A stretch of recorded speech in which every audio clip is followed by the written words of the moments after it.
Hello and welcome to the Osterholm Update, a podcast on COVID-19 and other infectious diseases with Dr. Michael Osterholm. Dr. Osterholm is an internationally recognized medical detective and director of the Center for Infectious Disease Research and Policy, or CIDRAP, at the University of Minnesota. In this podcast, Dr. Osterholm draws on nearly 50 years of experience investigating infectious disease outbreaks to provide straight talk on the latest infectious disease and public health threats. I'm Chris Dall, reporter for CIDRAP News, and I'm your host for these conversations.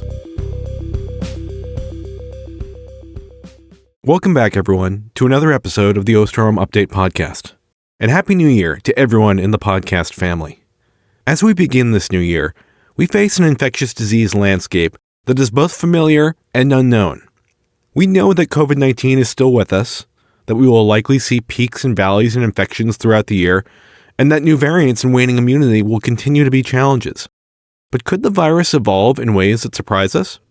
H5N1 avian flu will also continue to be a challenge for poultry and dairy farmers. But could the virus acquire the mutations that boost its potential to spread in people? Throughout the year, we will likely talk about the infectious diseases we've discussed on this podcast over the past several years, whether it be Mpox, dengue, Marburg, polio, or respiratory syncytial virus, just to name a few. Will a new virus emerge that we need to add to that list? And finally, could new U.S. health leaders with controversial views on infectious disease and public health reverse decades of progress that the country has made against preventable diseases? There are a lot of unknowns in 2025 when it comes to infectious disease. So in this January 9th episode of the podcast, we'll start with what we know. We'll bring you up to speed on the latest COVID-19 flu and RSV data, discuss the latest developments in the ever-evolving H5N1 avian flu outbreak, answer ID queries on H5N1 in cats and songbirds, and tell you about a new CIDRAP report on chronic wasting disease. And we'll bring you the latest installment of This Week in Public Health History. But before we get started, we'll begin with Dr. Osterholm's opening comments and dedication. Thank you, Chris, and Happy New Year's to all of the listeners here today. I'm so glad you're with us again. To all of our podcast family members, thank you for returning, and thank you for your many kind and very thoughtful comments and notes during the holiday season. We appreciated that very much. And for those of you who are joining for the first time, I hope you find what you're looking for here. Again, we always welcome your feedback on how to best improve this. And also, I just want to leave you with one last point. I've been asked this question a number of times, and I had expressed in one of the previous podcasts that I now plan on being around at least for 4 more years to get us through this potentially difficult time.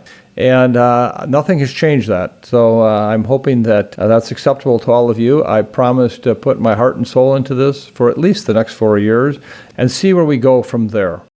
For today's episode, we're dedicating our conversation to an extraordinary leader who left an indelible mark on both the world stage and the realm of public health, the late President Jimmy Carter. You've surely all heard by now that the former president passed away on December 29th. Jimmy Carter was many things. First, he was the 39th president, but he was much more than that. And in fact, if I could quote from Jonathan Alter, who wrote on Substack, he was the first American president since Thomas Jefferson who could reasonably claim to be a Renaissance man. At various times in his life, he acquired the skills of a farmer, naval officer, electrician, sonar technologist, nuclear engineer, businessman, equipment designer, agronomist, master woodworker, Sunday school teacher, land use planner, legislator, door-to-door missionary, governor, long-shot presidential candidate, U.S. president, diplomat, fly fisherman, bird dog trainer, arrowhead collector, home builder, painter, professor, memorist, poet, novelist, and a children's book author, and an incomplete list, as he'd be happy to point out. That was the Jimmy Carter that we all sorely have come to appreciate. Carter was a good and decent person who valued service and community above all else. Those values were instilled in Carter during his childhood on a humble farm in Plains, Georgia, with no running water or electricity. He left Georgia to serve in the Navy and start his family, but returned to take over the family farm and enter local politics. As governor of Georgia, he focused on government efficiency, educational opportunity, mental health programs, judicial reform, and civil rights for women and racial minorities. As president, Carter promoted moral standards and democratic principles and was recognized for his unpretentious demeanor. His His presidential term faced economic challenges and international crises that led to his re-election loss, but not before he created the Energy and Education departments, appointed a record number of women and racial minorities to federal positions, and expanded the National Park and Wildlife Refuge System. After his president, Jimmy Carter became known for his lifelong dedication to public service, particularly through the Carter Center, which he co-founded with his wife, Rosalind. One of the center's most impactful initiatives has been its focus on combating infectious diseases, with special emphasis on diseases that affect the world's poorest and most vulnerable populations. Under Carter's guidance, the center spearheaded efforts to eradicate diseases like guinea worm, a parasitic infection that affected millions, and trachoma, the leading cause of preventable blindness. When the Carter Center began leading an international effort to eradicate guinea worm disease in 1986, there was an estimated 3.5 million cases worldwide. Today, there was an estimated 7. His approach was groundbreaking, always community-driven, and rooted in the belief that every human life holds inherent value. Carter's commitment to global health was always deeply personal. He recognized that improving success to healthcare was not only a moral imperative, but a way to promote peace and stability around the world. His work transcended borders, bringing together governments and non-government organizations and local communities to tackle some of the world's most persistent health challenges. So today, we honor President Jimmy Carter's life, his legacy, and his lifelong fight for the health and dignity of all people. His devotion to humanitarian causes will serve as an inspiration for generations to come, and was quoted by one presidential historian this week, "They'll never make him like Jimmy Carter again." Well, now let me move on to that part of the podcast that some of you may want to tune out for a minute or more, but for the rest of you, hold tight. Here today, January 9th in Minneapolis, St. Paul, I am very happy to report to you that today we have sunrise at 7:50, sunset at 4:50.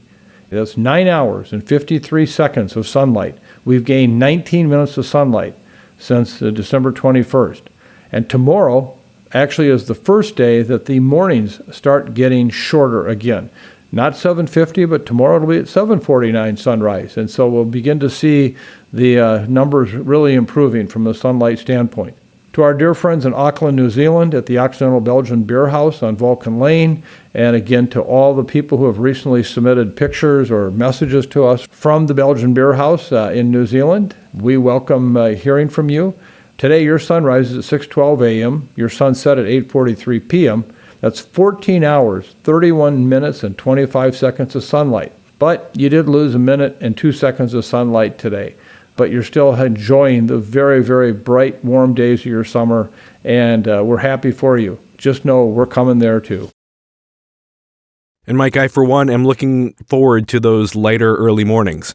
But now to the business of the podcast, and let's start with COVID-19. For much of October and November, we were seeing declines in COVID markers throughout much of the country. But it looks like we are now seeing an uptick. What are we learning from the latest COVID data? Well, I'm sure we're all hoping that we could leave COVID-19 in the 2024 rearview mirror, but unfortunately that is not the case. We are continuing to see increasing COVID activity across the country, but with quite a bit of regional variation. The national wastewater level is considered high, and this is being driven primarily by the Midwest, which has seen wastewater concentrations more than double over the past 2 weeks to very high levels. Levels in the West remain low, and the South and Northeast are both considered moderate but increasing. Since wastewater data is a leading indicator, we can expect other indicators of COVID activity to continue to increase in the coming weeks as well. The final week of December, which is the most recent week with complete hospitalization data, that includes 85.3% of the hospitals reporting their inpatient bed occupancy. 1.3% of inpatient beds were occupied by COVID-19 patients, which is about 8,750 patients.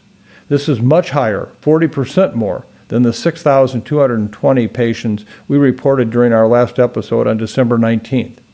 During the same week, 78.9% of hospitals reported their ICU bed occupancy, and 1.2% of all ICU beds, or about 1,220 beds, were occupied by a COVID-19 patient. While these numbers are increasing, they are still much lower than what we've seen in previous peaks around the pandemic.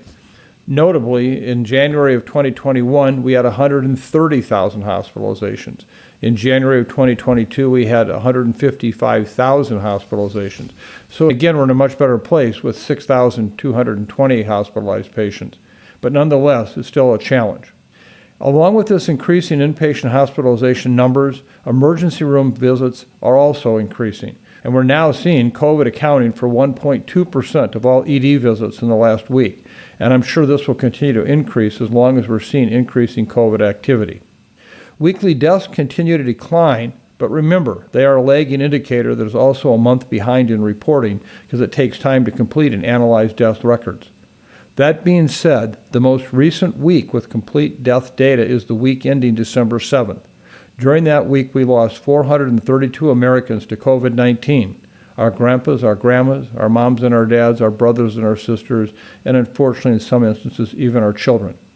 It's a relief to see this number decreasing because it is a sign we're seeing less severe disease, though it is never something to celebrate.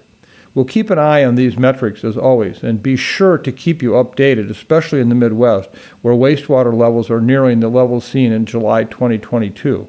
I'm sure we'll continue to see activity spread, especially considering how low vaccination rates are, with just over 20% of adults and 10% of kids having received an updated dose. And before we move on, let me give a quick variant update. There was a delay in sequencing over the holidays, but as of December 21st, XEC still remained the predominant variant, accounting for 45% of U.S. cases. When XEC first showed up, there was concern that this might cause a big spike in cases. This doesn't really seem to be the situation here. While we're seeing increasing cases, XEC is really leveling off. What we now see is KP 3.1.1 making up 24% of new cases, and the new kid on the block, LP8, which we discussed in our previous episode, is a variant we're keeping our eye on. It may have a growth advantage over XEC and has doubled its prevalence in each of the last 4 variant data updates, which occur every 2 weeks. However, at this point, it only accounts for 8% of new U.S. cases. Mike, anecdotally, there seems to be a lot of respiratory illness activity going on. What are we seeing in the latest flu and RSV data? Well, Chris, before I comment any further, I'm sure the audience by now has recognized that both you and I are suffering from respiratory infections. And so any of you out there that have had to suffer through me kind of choking up a little bit here, coughing off mic, I apologize. We are clearly members of the respiratory infection community today, both in spirit and in reality. So please have patience with us. Thank you. We are seeing a lot of respiratory activity. I already just discussed COVID, but as you'll see in a minute, that's no longer even the number one respiratory pathogen of concern. We are surely experiencing what I'd consider to be a post-holiday increase in cases. As you noted, the respiratory season is definitely here. And it's not just in the U.S., it's everywhere. In fact, England is warning that this could be one of their worst winter flu seasons that they've ever seen, with the number of hospitalized flu patients quadrupling from November to December. Here in the U.S., respiratory illness activity is high, and we're likely near peak season. One of our best metrics for monitoring flu activity is by looking at the percentage of outpatient visits for influenza-like illness. Currently, these levels are considered very high and increasing, with 6.8% of all visits last week. Activity is highest in the South and the West and lowest in the Northeast, but it's increasing across the entire country. 24 states and the District of Columbia are experiencing very high flu levels. 17 are high, 5 are moderate, 3 are low, and only 2 have minimal activity. I also want to draw attention to the age breakdown of this outpatient data we use to measure activity. 6.8% is the average percentage of visits across all age groups, but it is much higher in younger age groups.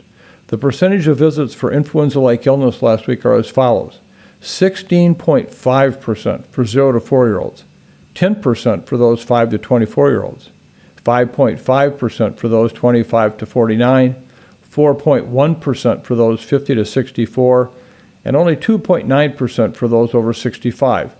This is typical for influenza activity, and it emphasizes the importance of parents getting their young kids vaccinated. 16.5% of all visits for those 0 to 4 years of age were for flu. This is a very, very significant issue. Of the 1,254 viruses reported by public health labs during week 52, the final week of December, 1,234 were influenza A, and only 20 were influenza B. 823 of the influenza A viruses were then further subtyped. The majority of the influenza that was reported and subtyped was roughly 40% H5N1 and 60% H3N2.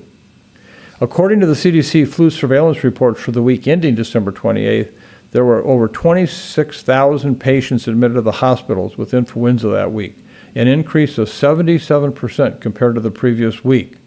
The last week of December, there were more than 11,550 influenza patients occupying inpatient beds in 85.3% of the hospitals that reported data, and there were 1,725 occupying ICU beds. So far this flu season, there have been over 63,000 hospitalizations and 5.3 million cases of flu.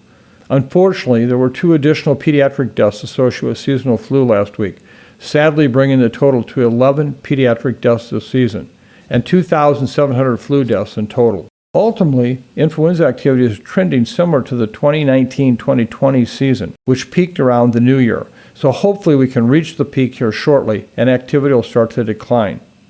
As far as RSV is concerned, activity is also very high across much of the country, especially in young kids, who really tend to get the worst of the respiratory virus season.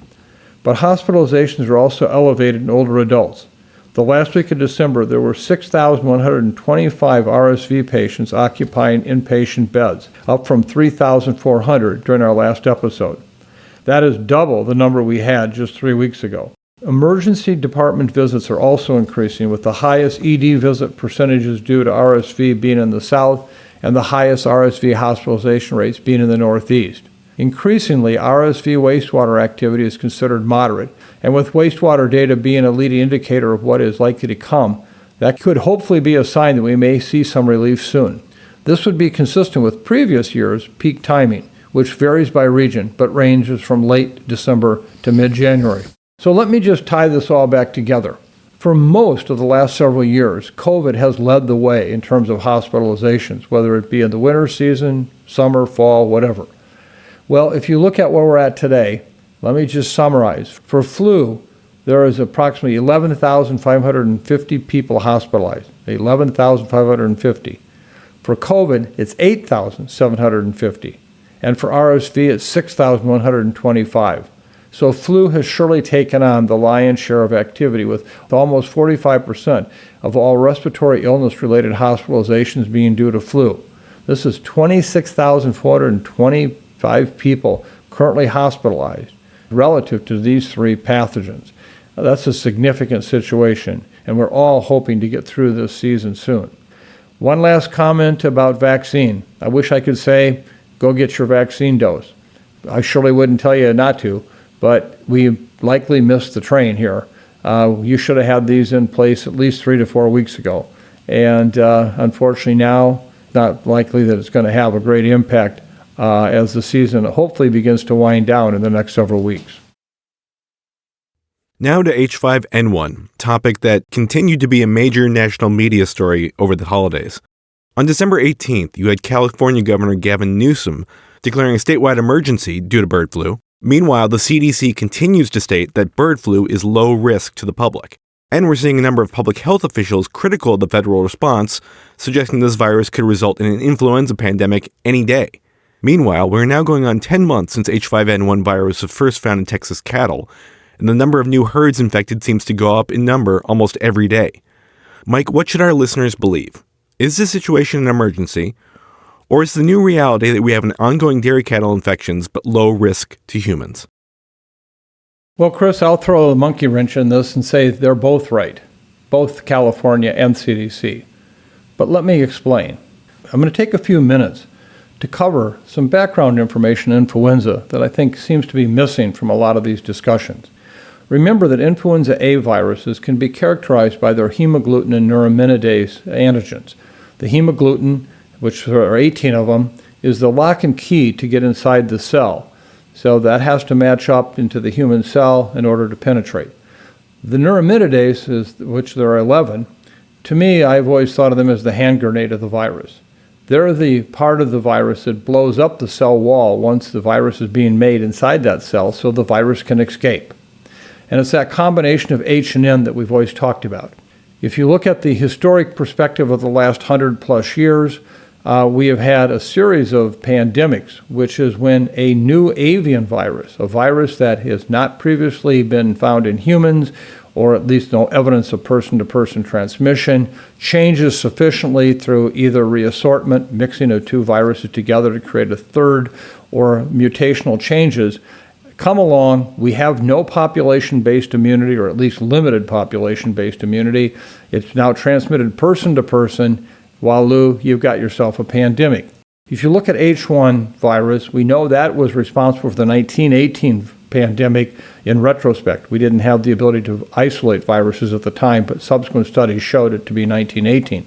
This virus also returned, by the way, in 1977, in a time when we believe it may have actually leaked out of, or been part of at least, a program the Russians were investing in terms of live attenuated influenza vaccines.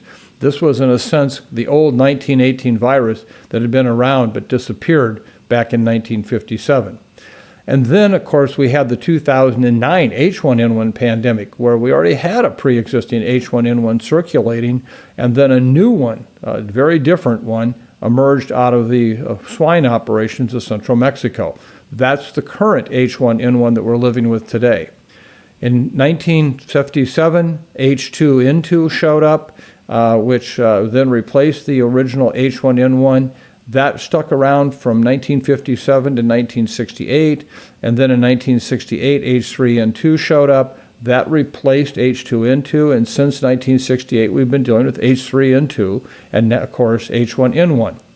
Now, we have seen other largely avian strains of the virus causing illnesses in humans, but without evidence of ongoing person-to-person transmission. These include H5, which we'll talk more about, H7, and H9. And when we look at H5, that history really emerged in 1996 when it first showed up in geese in the Guangdong province of China. 1997, it caused an outbreak in the markets of Hong Kong with 18 human cases, 6 died. The markets were basically completely wiped clean of these birds. The farms supplying the birds to the markets, all those birds were also euthanized. And the sense was, waloo, we've stopped a pandemic from happening. Well, in fact, H5N1 showed back up again as early as 2001, and particularly in 2003, we started to see major increases in cases occurring in humans in contact with birds, primarily in Southeast Asia. And then, of course, as you know, we went through this history since that time with this virus. From 2003 to 2009, worldwide, there were 468 human cases documented of H5N1 without evidence of person-to-person transmission. Of those 468, 282 died, or 60% of the individuals died. From 2010 to 2019, there were a total of 393 documented H5N1 human cases. 173 of those individuals died, or about 44%. After 2020, and with regards to the pandemic, things really began to change. We saw very few cases occurring.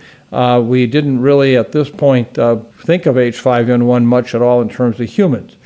And then, lo and behold, a new clade of virus showed up in 2021. This is kind of like the big family name. And this is the 2.3.4.B clade of H5N1.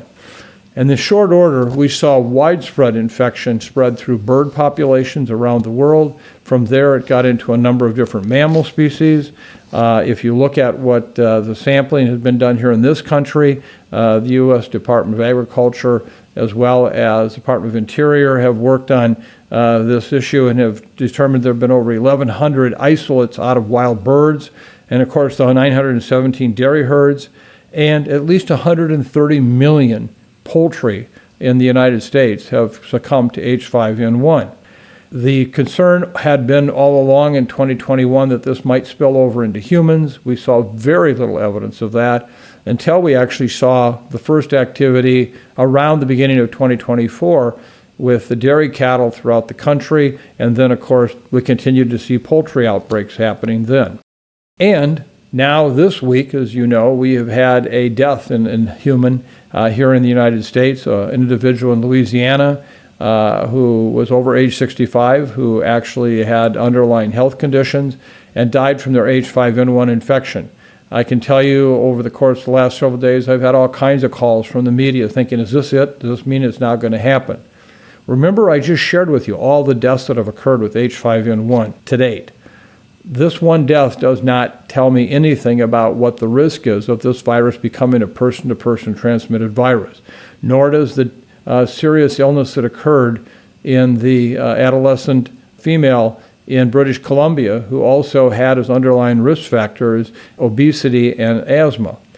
Now, in both of those cases, the Louisiana case and the British Columbia case, those would be cases, if it was H1N1 or H3N2, you'd expect potentially to have serious illness. I mean, I've already shared with you, the number of deaths that we've seen already this flu season in this country.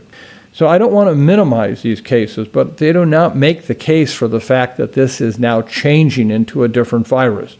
And I think this is where we really are at a loss for understanding this. Anyone that tells you they know that there will be a pandemic resulting from H5N1, be careful, because they probably have a bridge to sell you too. We have to be honest and say we don't know. I was in Southeast Asia in the early days of the 2004-2005 time period working on H5N1. I was on the National Science Advisory Board in 2012 when two very distinguished researchers brought data to our group saying we are only 1 or 2 mutations away from H5N1 causing the next pandemic. I very closely followed what happened in the Nile River Valley in 2014-15 when we saw a big spike in cases in humans who were duck farmers, and again, a large number of deaths. And then, of course, we saw what happened in 2000 to 2005. Now we have these additional cases, 66 cases in 2024, with 7 probable cases coming up to now what people are estimating to be 73 or 74 total cases. Only this particular case that I mentioned in Louisiana have been classified as severe cases in this country. What does this all mean? Well, let me just be really, really clear that we don't know what the combination of mutations or reassortments might be necessary. I liken this from an analogy standpoint of it's like a tumbler on a safe. You first have to go to the right to a certain number, hit it. Then you got to go back to the left and hit a certain number. Then you go back to the right again, and then you go back to the left a second time. And it's got to be the right numbers in the right order, exactly done that way for that safe to open. And I think that's what we're looking at with this virus. It's going to have to make certain changes that would then allow the virus to enter into the cell and get out of the cell and then cause this major problem. So I just said a moment ago, is this a crisis or not? Is this an emergency? Has CDC got it wrong? Well, from a standpoint of California, their declaration around this virus activity was really all about an administrative decision of how to move money under emergency circumstances to the agricultural community to work on this, okay? It wasn't about the fact that there was some imminent public health threat to the residents of California. Could be in the future, but at least that wasn't what was happening. In terms of what CDC is telling you, is this is where I think, unfortunately, some of my colleagues really don't do a good job here of helping the public understand what does low risk mean. Imagine right now you're walking down a very flat, beautiful piece of land, and you just can keep walking as far as your eyes can see. And you walk and you walk and you walk. That's what we've been in with H5N1, kind of that low risk. We've not had evidence at all of person-to-person transmission. But then all of a sudden you go 18 to 22 inches too far. You hit a cliff and you didn't see it. And that cliff is 5 miles straight down. That's a bad, bad, bad place to be. So you go from the flat land of low down. That's what's going to happen with a pandemic. There's not likely to be any early warning signs that tell us, oh my, this is happening right now, we got to stop it. I have, of course, been of the mind for some time, and I surely was with COVID, we will never stop a respiratory virus transmitted pandemic once it starts. It'll move far too fast, far too many people will get infected, and we won't stop it. I discuss this at great length in my new book that's coming out later this year.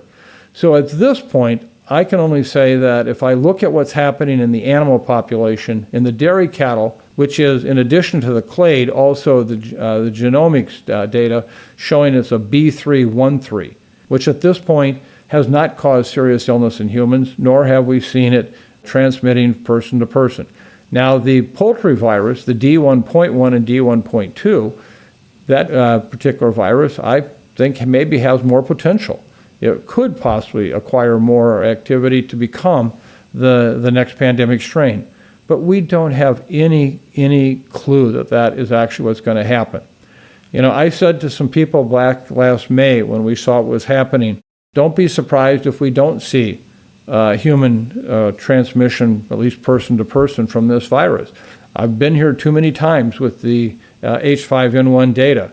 You know, when I heard the CDC present the data on the ferret and what it did to ferrets with isolates related to this most recent episode, and thought to myself, those are the very same data I heard back in 2012 when it was presented to the NSABB that, in fact, you know, this was an imminent risk. So I don't know what it means. But let me just say, what I do know is we are woefully underprepared for the next pandemic. I can't say that enough times.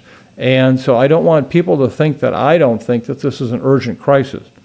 One thing I would say is we have to do what makes a difference. I keep seeing some of my colleagues promoting vaccinate the workers around them with the H5 vaccine we have, meaning in the dairy, etc. Do they realize that these vaccines do very, very little to stop transmission or even infection itself? You know, the data for the United States just published this past week showed last year against seasonal flu, the vaccine reduced hospitalization by about 40%. That was it. Now that's great. I get my shot because that's still worth it to me, 40%. But that's hardly going to stop transmission from animals to humans if that becomes what we're going to begin to see. And so you can vaccinate workers. I think it'll have very little impact at all.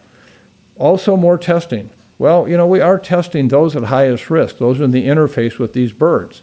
The only other population we can be testing is the whole general population. And as far as exposure, you know, yes, someone could get exposed to a bird virus out there that's floating in the air from dust that's been blowing up in a nearby field or from a bird feeder.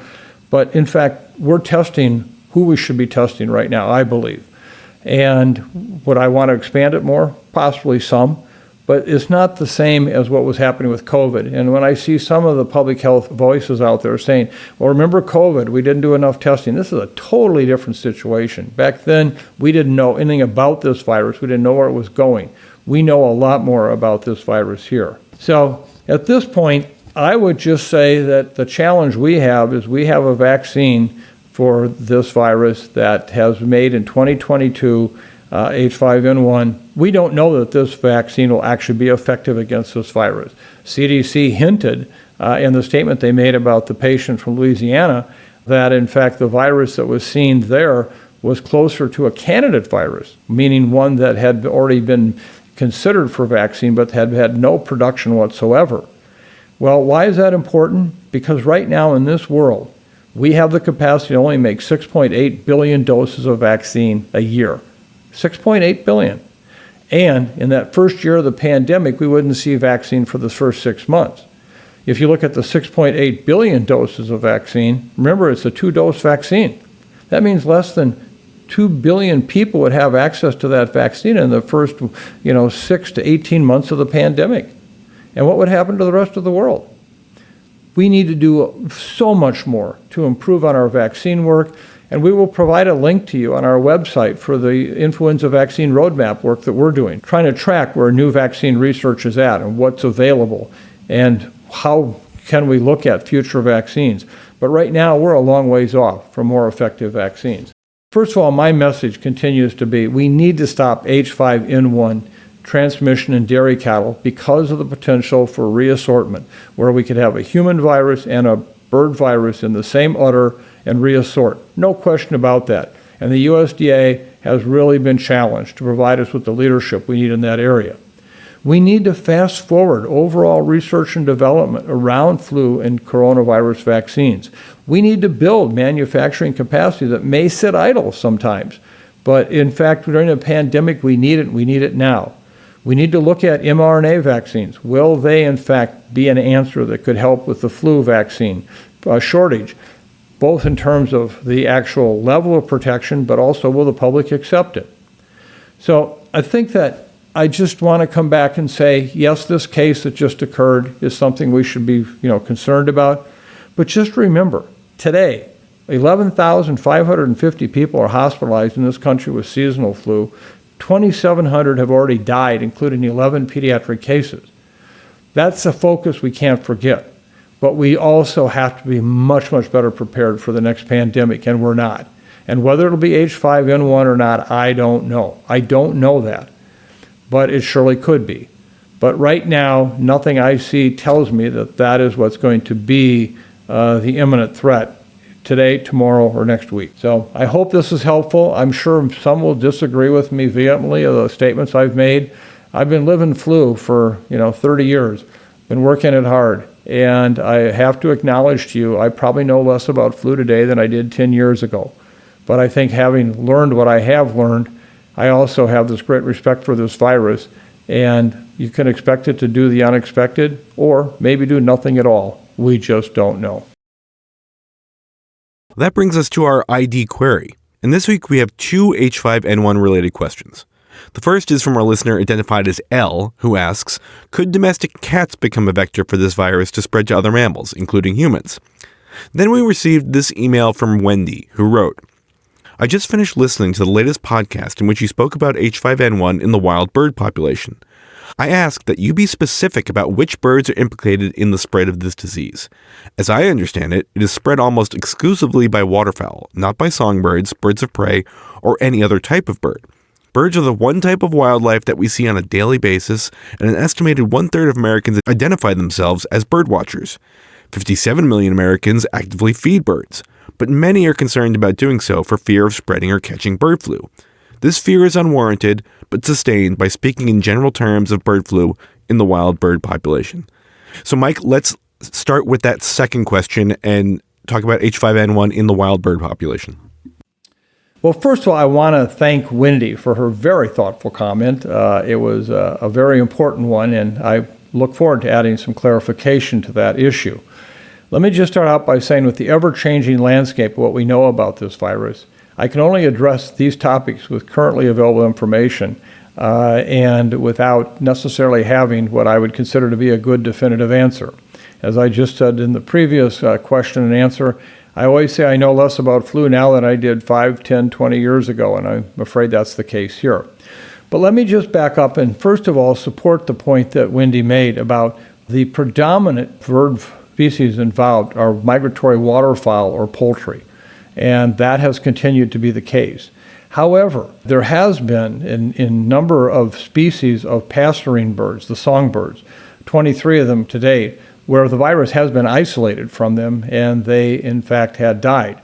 And so it appears that the house sparrows, for example, birds like this can get infected occasionally.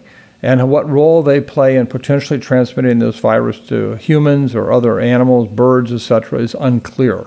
So at this point, the recommendation from the USDA and APHIS in general is no, go ahead. You can use your bird feeders, keep them clean to be additionally safe. Make sure you wear gloves. You may even wear a mask if you're trying to clean the bird feeder out.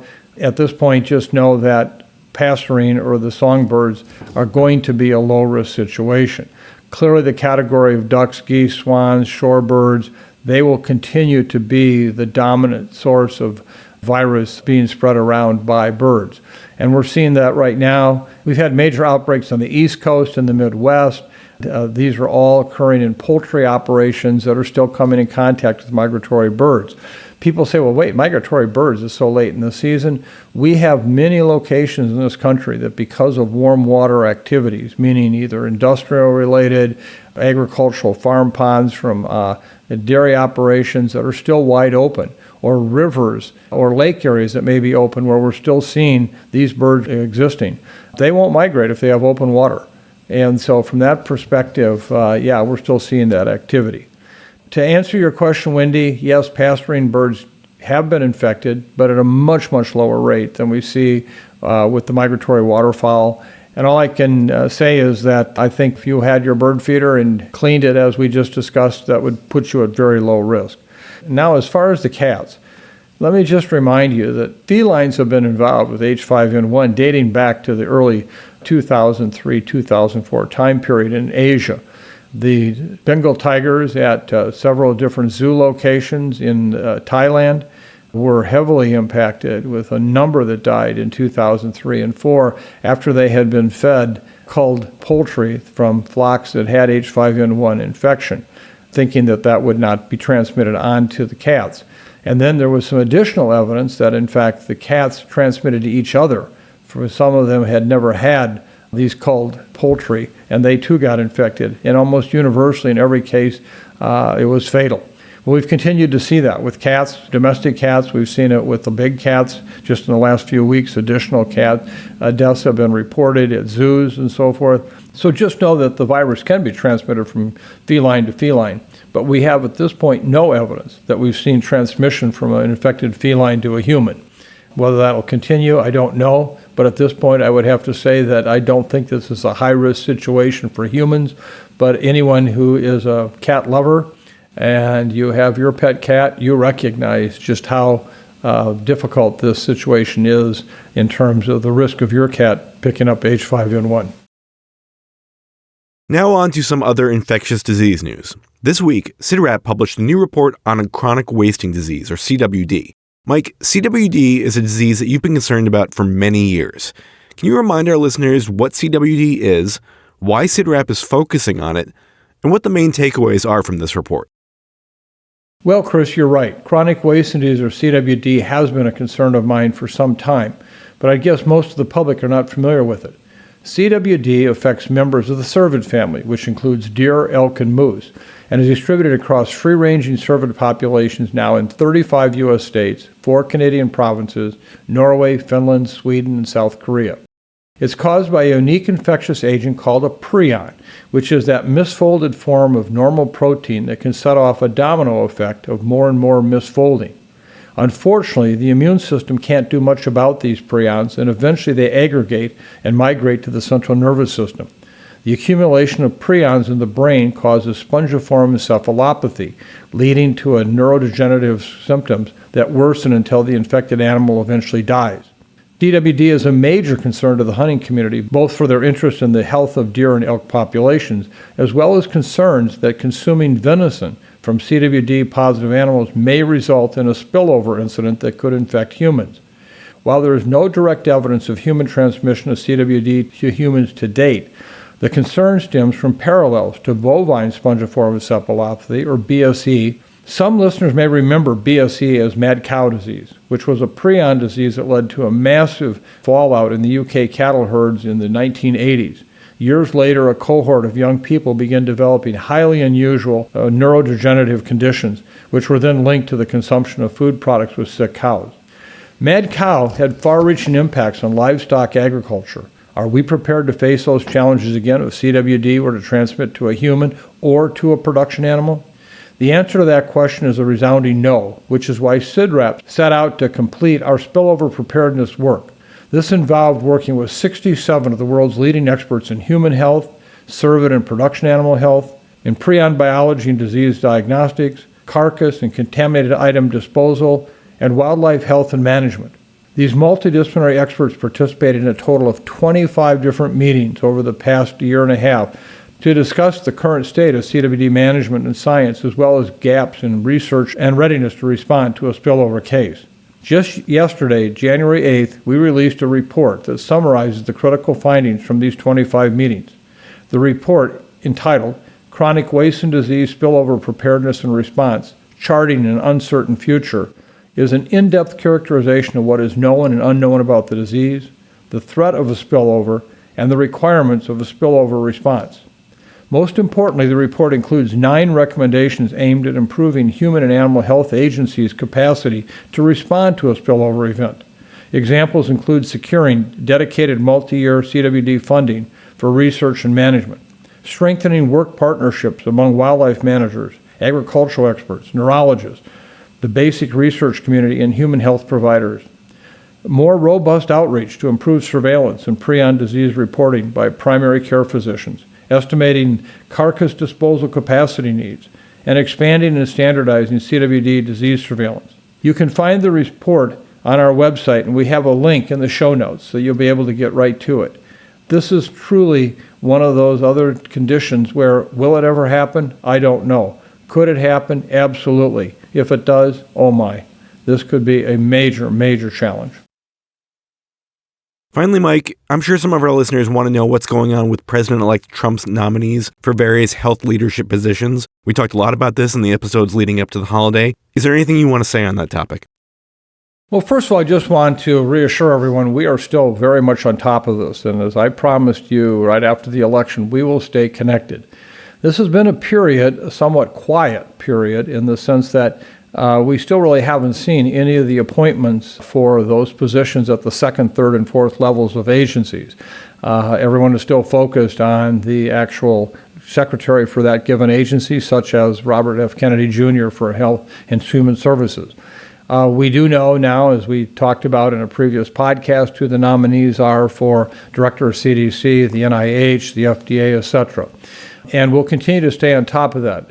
Clearly, after the inauguration and the announcement of the next set of leaders that will be really on a day-to-day basis leading these organizations, we'll have a much better sense of what the challenges are, and we'll be able to provide to you, the listeners, what our take is about what can and must be done. But in the meantime, I wanted to give you a sense of what I had shared with you some weeks ago about how it is oftentimes the second, third, fourth level leaders that have by far the greatest impact on what an agency does. If you're the Secretary of Health and Human Services, a $2.2 trillion organization, you don't have a lot of time for micromanaging. But on the other hand, your leaders at that second, third, and fourth level do. And I just want to share with you, I think, one example. In the Department of Health and Human Services, one of the individuals who is in the senior vetting team, meaning person doing the interviews and doing the follow-up and making decisions about who will hold certain positions at HHS, is Aaron Siri. Aaron is a lawyer at the firm of Siri Glimstad. He is most noted for his work on the various petitions that have been filed with the FDA in the last several years to remove certain vaccines from the availability here in the United States. For example, in 2022, in a petition that he filed to the FDA requesting that FDA withdraw or suspend the approval of an activated polio vaccine for infants, toddlers, and children until a properly controlled and properly powered double-blind trial of sufficient duration is conducted to assess the safety of the product. Well, he is way off base on this one in terms of what these studies have already been done and what they've told us and how much was done. A couple years earlier in 2020, he actually filed another petition to the FDA to withdraw or suspend the approval of Injurex B or Recombavax hepatitis B vaccine for infants and toddlers until a double-blind placebo-controlled trial of sufficient duration is conducted to assess the safety of these products. Again, absolutely does not understand what studies had been done, how they had been done, and the fact that you can't, for example, use a placebo-controlled trial when you're actually dealing with a population at risk for the disease. But you have other ways to evaluate comparison-wise between the vaccine recipients of A and the vaccine recipients of B, the previous vaccine. Just totally off base. He filed a third petition in 2021 that actually asked the FDA to withdraw 13 vaccines from the market, which prevented a wide range of diseases. The issue was the adjuvant aluminum, which enhanced the immune response to a variety of vaccines. He claimed, based on studies in Europe, that in fact the quantity of aluminum was far too high and was a health risk and danger. This is the guy right now who's vetting the people to hold the senior positions at HHS. Can you imagine someone with experience in vaccine research and development or delivery, how they would do in a vetting situation with this guy? So this is the kind of thing we're tracking. We'll keep track of this for you. As I said, probably in the next 4 weeks, we're going to have a lot more information about what the implications are with the administration leadership changes, what you can do or must do, in terms of the community? How will this begin affecting not just national policy or national laws, regulations, but how will it impact your schools? How will it impact your states? These are all going to be issues that we'll continue to follow. As I said before, I'm committed to this one for the next 4 years. This is far too important for my kids and grandkids not to put everything I have in my heart and soul into this effort. Now it's time for This Week in Public Health History. And for this segment, we're going to return to where we started this episode, with former President Jimmy Carter. Well, this moment in public health history is a very personal experience that I had with Jimmy Carter. It turned out that back in 1995, the University of Minnesota School of Public Health was celebrating its 50th anniversary. And we had a large week-long celebration topped off by a dinner with hundreds of people attending.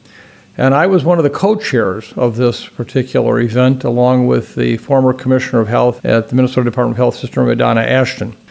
We all came to the agreement that the speaker that we liked more than anyone is Dr. Bill Foege, who had been former head of the CDC, clearly one of the masterminds of smallpox eradication, a hero of heroes among public health, and who had gone on and become the director of the Carter Center, working very, very closely with President Carter on many of these initiatives I talked about.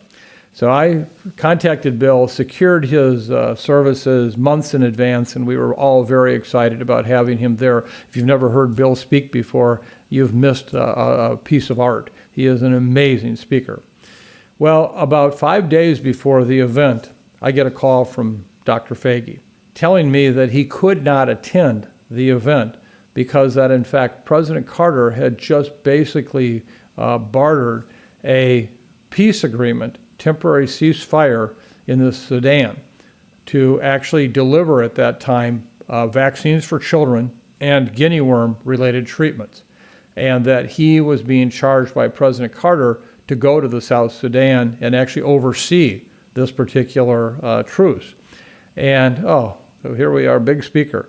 So, I had a conversation with him, and I said, do you have any suggestions? And he said, let me think about it. Well, he got back to me the next day. He said, I know Art Buchwald, who is a humorist, columnist that many people will be familiar with from back then, one of the most entertaining people you could ever imagine, and somebody who had vast knowledge of many topics, etc. He said, I think that he would be great for that. He said, I can actually have the president call him and actually enlist him to come do this in 5 days. And that was 4 days. And so I said, well, thank you. Anything you can do would be great. Well, a day later, I get a phone call at the health department, and it is a administrative assistant from the Carter Center saying that President Carter wanted to talk to me. So I get on my phone, and here is Jimmy Carter telling me that he had talked personally to Art Buchwald, and that Art Buchwald would be more than happy to come and do that as a favor for Bill and the president, and that he would personally make sure everything was taken care of. Well, to make this long story short, Bill Foege went off to the South Sudan, and as he had done so many times before, was a hero. The ceasefire held, the public health services were delivered, amazing impact. Art Buchwald came to the University of Minnesota celebration. He was a hit upon a hit. He had people in stitches, and yet they were really very substantive points he often made about public health. And so I will never forget that act of kindness on Jimmy Carter, who basically made up for having Bill Foege go to the South Sudan. And we had a wonderful night because of that with Art Buchwald. It was all due to the president's willingness to actually engage Art Buchwald. And I'm sure it was very hard for Mr. Buchwald to turn down Jimmy Carter for a request like that. Mike, what are your take-home messages for today? Well, my first take-home message, Chris, is I hope that both of us do a little better with our upper respiratory infections and get our voices back for the next time. For all those who had to put up with our scratchy voices today, we're sorry, okay? My first real point is that H5N1, none of us know what the next shoe will be to drop with that virus. We just don't. I do know that there's going to be additional influenza pandemics.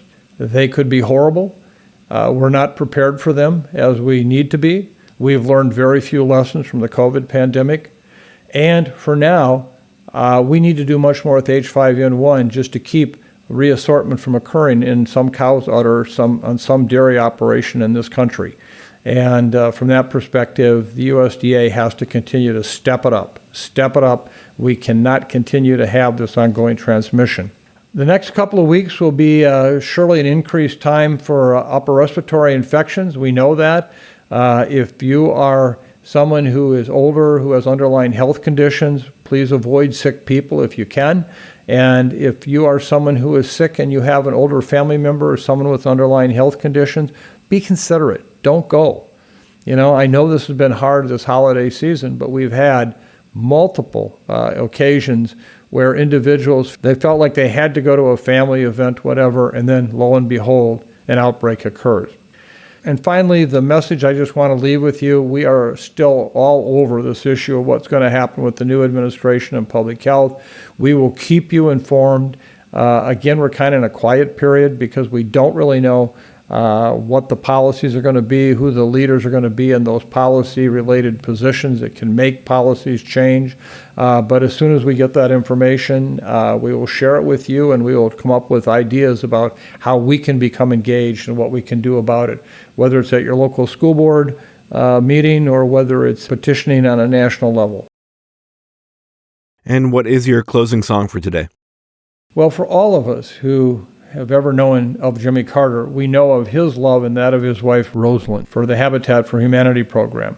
Very few people in this world have done more over the course of the past 25, 30 years supporting this program. And in fact, even not just in the United States, but his work that he did building a neighborhood in Thailand, amazing work.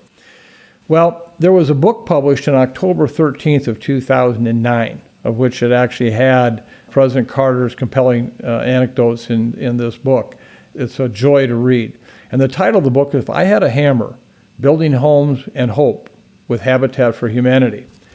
And so while I don't have any evidence that the songwriter, Pete Seeger, actually was close to Jimmy Carter, as any of us know, the late Pete Seeger had a song that fits just perfect with this, If I Had a Hammer, that he and Lee Hayes wrote. It was written in 1949 in support of the progressive movement. It was recorded by a number of different acts over the years and went on and became one that is familiar to many. It was often said that the song, If I Had a Hammer, was a freedom song of the civil rights movement. It had a tremendous impact on the American youth of the 1960s who protested against American culture. It helped to spark the hippie movement, and it was all about building. So today I've chosen If I Had a Hammer, again written by Pete Seeger and Lee Hayes. This is Jimmy Carter, basically with his hammer in hand. If I had a hammer, I'd hammer in the morning. I'd hammer in the evening all over the land. I'd hammer out danger. I'd hammer out warning. I'd hammer out love between my brothers and my sisters all over the land. If I had a bell, I'd ring it in the morning. I'd ring it in the evening all over the land. I'd ring out danger. I'd ring out a warning. I'd ring out love between my brothers and my sisters all over this land. If I had a song, I'd sing it in the morning. I'd sing it in the evening all over the land. I'd sing out danger. I'd sing out of a warning. I'd sing out love between my brothers and my sisters all over the land. Well, I've got a hammer, and I've got a bell, and I've got a song to sing all over this land. It's the hammer of justice. It's the bell of freedom. It's a song about love between my brothers and my sisters all over this land. It's a hammer of justice. It's a bell of freedom. It's a song about love between my brothers and my sisters all over this land. Pete Seeger and Lee Hayes, If I Had a Hammer. And Mr. Carter, you had a hammer that was much larger than anyone could ever imagine holding in one hand. And you did that through your entire life. So thank you all so much for being with us. I hope we're able to provide you with the information you're looking for. I know we got into the weeds a bit on the influenza issue. This is one that I don't think you can ever go deep enough in the weeds to actually understand exactly what's happening, but hopefully you got a sense of at least where I'm coming from on this issue. I hope you all have had a happy holiday season and that the days ahead also are ones that, as the light gets lighter, that you enjoy and appreciate. And we'll stay in touch with you and keep you posted on what we see happening. Thank you so much for being with us. And take your hammer out there and sing out love between your brothers and your sisters. We need that right now. Be kind, be thoughtful. Thank you so much. Thank you.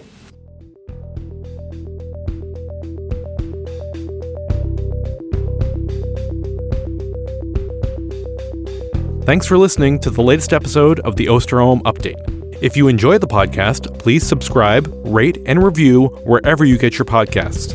And be sure to keep up with the latest infectious disease news by visiting our website, cidrap.umn.edu. This podcast is supported in part by you, our listeners. If you would like to donate, please go to cidrap.umn.edu/support. The Osterholm Update is produced by Sydney Redepenning and Elise Holmes.